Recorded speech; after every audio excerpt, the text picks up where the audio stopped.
Now, Wave 31 Storm Tracker Chief Meteorologist Taylor Knust with 31 Triple Doppler.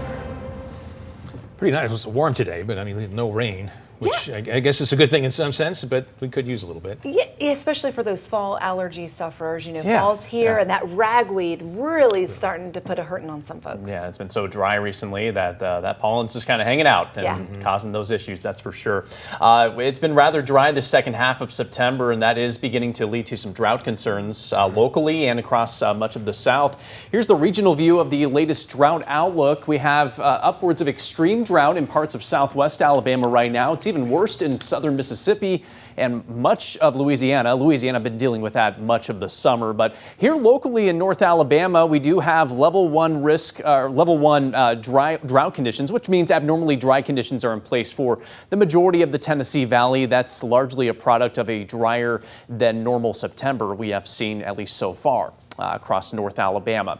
Today, day 9 in a row of completely dry conditions in Huntsville. That's our third longest dry spell we have had so far this entire year. The longest stretch was in late May and early June when we had 17 straight days without a drop of rain at the airport, at least in Huntsville. And it's not just the dry weather, it's also been rather warm, at least for this time of the year. And to kick off the fall season, Mother Nature continues to be kind of the spoiler for fall weather that you may want, but we have seen highs in the low 90s Saturday, Sunday, and again today. Right now it is 90 degrees in Huntsville as well as Muscle Shoals.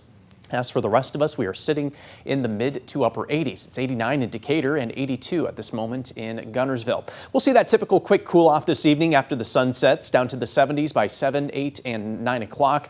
Eventually, we do fall to the 60s. The last several nights, we have actually had lows in the 50s. We'll probably stay just above that at 62 for a low overnight tonight, but we are anticipating dry conditions to remain in place as well. I do have us getting back to 90 tomorrow. That would be, again, our 4th straight day of 90s. Pretty uncommon for late September to see that. Not completely out of the question, as of course that's coming to fruition this year.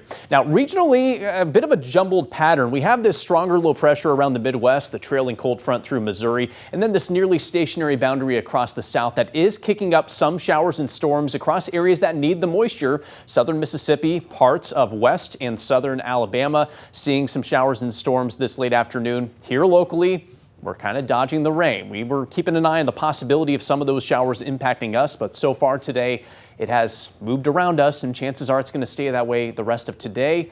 Most of us likely to stay dry tomorrow. Wednesday appears to be at least our best chance at rain this week, but it is by no means a guarantee that you're going to get moisture. As we head toward the tail end of the week, we are going to dry back out. So if you're looking ahead to this upcoming weekend, yes, you are likely going to stay dry and likely to stay warm as well. Here's a look at future radar for the next few days. Spotty pop-up showers, perhaps a stray storm or two late in the day tomorrow through tomorrow evening. The wide majority of us stay dry tomorrow. Wednesday, once again, appears to be our best chance at moisture. There could be some morning showers around Sand Mountain, and then the possibility of some afternoon and evening showers and isolated storms that are probably going to favor Tennessee more so than North Alabama, but watch out for the possibility of a couple of those to clip us locally. One more chance at showers on Thursday. Once again, Tennessee more likely to see that moisture than we are here locally, but we'll keep an eye on at least the possibility of some rain over the next few days. Drying out and staying warm as we wrap up this week. We'll climb back to 89 on Saturday, and generally speaking, we've just bumped up those highs. We've been warmer than expected here recently, so no reason to not think it's going to continue to do that. So generally in the mid to upper 80s, and again climbing up to 90 degrees tomorrow afternoon. Fall is postponed for the time being. Yeah, right. The cooler, crisper mornings are nice, though. Yeah, we at least have that going. Yes. Be careful with fires out there too. I know the fire service is getting ahead of that, as well the Forest Service saying you got to have a permit. Don't burn without a permit. Yeah, absolutely. Good advice. And they're few and far between right now.